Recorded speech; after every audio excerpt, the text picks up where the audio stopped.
வபரகாத்துஹு. அல்ஹம்துலில்லாஹ் வஸ்ஸலாத்து வஸ்ஸலாம் அலா ரசூலில்லாஹி அம்மா பஅத்.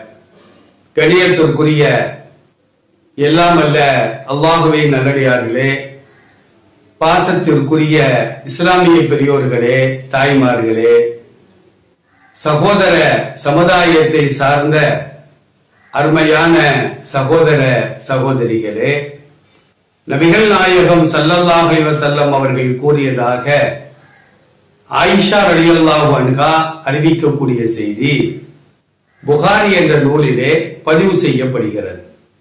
பொதுவாக மனிதர்களின் உள்ளங்களிலே ஈவு, இரக்கம், அன்பு, பாசம், பரிவு இவைகள் இருக்குமானால் குழந்தைகளை அவர்கள் கொஞ்சுவார்கள், குழந்தைகளுக்கு முத்தம் கொடுப்பார்கள். அது யார் குழந்தையாக இருந்தாலும் சரிதான். ஒரு முஸ்லிமுடைய உள்ளத்துல ஈவு இருக்கிறது, இரக்கம் இருக்கிறது, அன்பு இருக்கிறது, பாசம் இருக்கிறது, பரிவு இருக்கிறது என்று சொன்னால் அவர் குழந்தைகளை எடுத்து முத்தம் கொடுப்பார். தெரிந்த குழந்தைகளோ தெரியாத குழந்தைகளோ, அவர்கள் முஸ்லிம்களோ முஸ்லிம்கள் அல்லாதவர்களோ, ஏழைகளோ செல்வந்தர்களோ, எந்த குழந்தையை பார்த்தாலும் அந்த குழந்தையை கொஞ்சுவார். அந்த குழந்தைகளை வாரி எடுத்து முத்தம் கொடுப்பார். இது யார் செய்யக்கூடிய செயல்? யாருடைய உள்ளத்துல அன்பு இருக்கிறதோ, ரஹ்மத் இருக்கிறதோ, அவர்கள்தான் இந்த காரியத்தை செய்வார்கள். யாருடைய உள்ளத்துல அன்பு இல்லையோ, இரக்கம் இல்லையோ, பண்பு இல்லையோ, பாசம் இல்லையோ, தனக்கு பிறந்த குழந்தைகளை கூட அவர் கொஞ்ச மாட்டார். இன்னைக்கு சமுதாயத்திலே கண்கூடாக பார்த்து வருகின்றோம். சில பேர் குழந்தைகளை பார்த்தாங்கன்னா வாரி எடுத்து, அது ஏழை குழந்தைகளாக இருக்கட்டும், யாசகம் கேட்பார்களே, அவர்கள் வைத்திருக்கின்ற குழந்தையாக இருந்தாலும் கூட அதையும் கொஞ்சுவார்கள். ஆனா ஈவு இரக்கம் இல்லாதவர்கள் தங்கள் குழந்தைகளையோ மற்ற குழந்தைகளையோ பார்த்த உடனே சனியன செய்தான என்றுதான் திட்டுவார்களே தவிர அவைகளை தூக்கி வைத்து கொஞ்சவே மாட்டார்கள். நபிகள் நாயகம் ஸல்லல்லாஹு அலைஹி வஸல்லம் காலத்துல அந்த வாழ்ந்த அந்த அறியாமை காலத்து அரபுகள் என்ன செய்வாங்கன்னா, குழந்தைகளை கொஞ்சவே மாட்டார்கள், முத்தம் கொடுக்கவும் மாட்டார்கள்.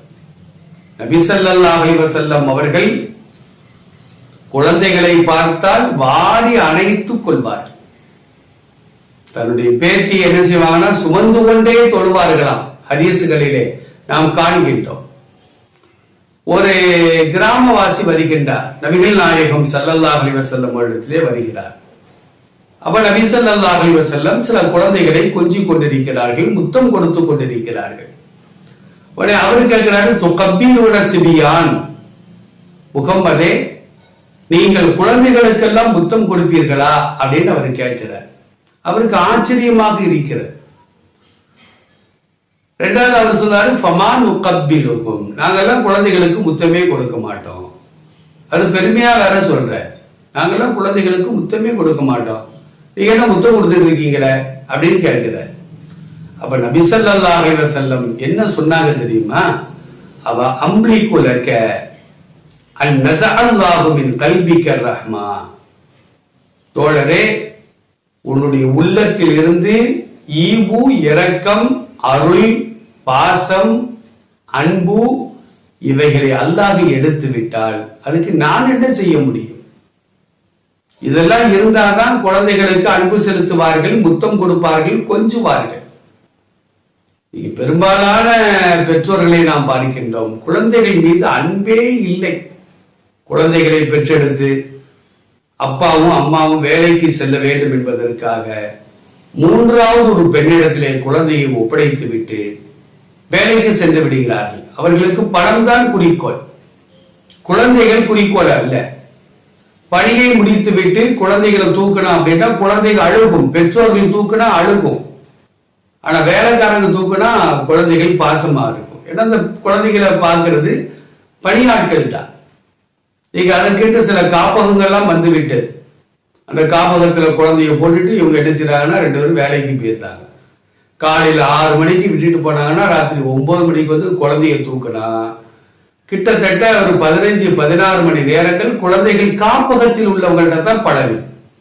பெற்றோர்களை பார்த்தா அழுகுது. அதனால பணம் எப்ப வேணாலும் சம்பாதிக்கலாம். ஆனா அன்பை குழந்தை பருவத்தில் நாம் சம்பாதித்தால்தான்.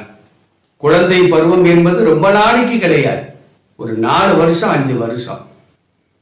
அது வரைக்கும் அந்த குழந்தைகளோடு நாம் என்ன செய்யணும், அன்பு செலுத்த வேண்டும், குழந்தைகளை கொஞ்ச வேண்டும், குழந்தைகளுக்கு முத்தங்கள் கொடுக்க வேண்டும். குழந்தைகள் அதை எதிர்பார்க்கிறது. எனக்கு முத்தம் தான் கேட்கறதுக்கு அது முடியாது, பேச முடியாது. ஆனால் குழந்தைகள் அதை எதிர்பார்க்கும். பெற்றோர்கள் வீட்டுக்கு வருவாங்கன்னா பெற்றோர்களோடையே வாழக்கூடிய குழந்தைகள் ஒரு 5 நிமிஷம் கூட பெற்றோர்களை பிரிந்து வாழாது.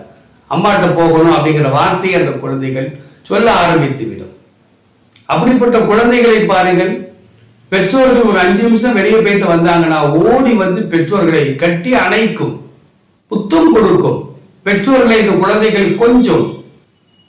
அப்போ அந்த குழந்தைகளை நாம கொஞ்சலாம் அப்படின்னா அவன் உள்ளத்துல ஈவு இருக்குமா, இரக்கம் இருக்குமா, அன்பு இருக்குமா, நாம் சிந்தித்து பார்க்க வேண்டும். குழந்தைகளோடு நாம் நேரத்தை அதிகமாக கொடுக்க வேண்டும். குழந்தைகளை கொஞ்சுகின்ற பொழுது குழந்தைகளுக்கு நாம் ஒழுக்கத்தை கற்றுக் கொடுக்க வேண்டும். பெற்றோர்களை விட மற்ற எவரும் குழந்தைகளுக்கு உரிமையோடு கடமையாக அந்த ஒழுக்கத்தை கற்றுக் கொடுக்கவே மாட்டார்கள். பள்ளிக்கூடங்களுக்கு அனுப்புகின்றோம் என்றால் அவர்கள் வாங்குகின்ற சம்பளத்திற்கு வேண்டுமானால் குழந்தைகளை கவனிப்பார்களே தவிர, அதாவது உளப்பூர்வமாக அந்த குழந்தைகள் மீது அவர்களுக்கு பாசம் இருக்க, உளப்பூர்வமான ஒரு பாசம், எந்த எதிர்பார்ப்பும் இல்லாமல் ஒரு பாசம் இருக்குமானால் அது பெற்றோர்களின் பாசம் தான். பெற்றோர்களிடத்திலே குழந்தைகளை நாம் கொஞ்சம் விட வேண்டும். பெற்றோர்களை விட்டும் குழந்தைகளை பிரிப்பது கூடாது. அது மாபெரும் ஒரு குற்றம். மனிதர்களில் மாத்திரமல்ல, ஒரு ஆடு குட்டி போட்டா தாய் ஆட்டை விட்டும் குட்டி ஆட்டை நாம் பிரிப்பது கூடாது.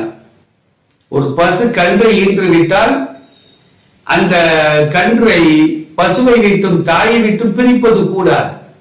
மனிதர்களுக்கு மத்தியிலே தாய் பாசம், பெற்றோரின் மீது பாசம் குழந்தைகளுக்கு இருப்பதை போன்றுதான் எல்லா ஜீவராசிகளுக்கும் அல்லாஹ் இயற்கையிலேயே அந்த பாசத்தை வைத்திருக்கின்றார்.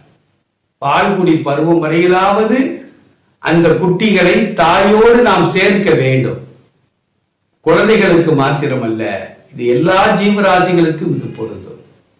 அப்ப நமக்கு பிறந்த குழந்தை அல்லது நம்ம பிள்ளைகளுக்கு பிறந்த குழந்தை, அது ஆண் குழந்தைக்கு பிறந்த குழந்தையாக இருக்கட்டும், மகளுக்கு பிறந்த குழந்தையாக இருக்கட்டும். சில வீடுகளில் என்ன செய்வாங்கன்னா மகளுடைய குழந்தைகள் மீது பாசம் காட்டுவார்கள், ஆனால் மகனுக்கு பிறந்த குழந்தைகள் மீது பாசம் காட்ட மாட்டார்கள். ஏன்னா மகள் தனக்கு பிறந்தவள், ஆனா மகனுடைய பிள்ளைகள் வேறு ஒரு பெண்ணுக்கு பிறந்த குழந்தைகள். அந்த நோக்கத்தோடு தான் அவர்கள் பாதிக்கிறார். குழந்தைகளை மகன் வழி பேரன், மகள் வழி பேரன் அப்படிங்கிற வித்தியாசமே இல்லாம மூத்தவனுக்கு பிறந்தது, இளையவனுக்கு பிறந்தது, மூத்த மகனுக்கு பிறந்தது அப்படிங்கிற வித்தியாசம் இல்லாமல் எல்லா குழந்தைகளும் ஒன்றுதான். எல்லா குழந்தைகளையும் நாம் கொஞ்ச வேண்டும், எல்லா குழந்தைகள் மீதும் அன்பு செலுத்த வேண்டும். இதுதான் ஒரு மூமினுடைய தன்மை என்பதாக நபிகள் பெருமானார் ஸல்லல்லாஹு அலைஹி வஸல்லம் சொல்வார்கள். குழந்தைகளை கொஞ்சுவோம், அல்லாஹ்வின் அருளை பெறுவோம்.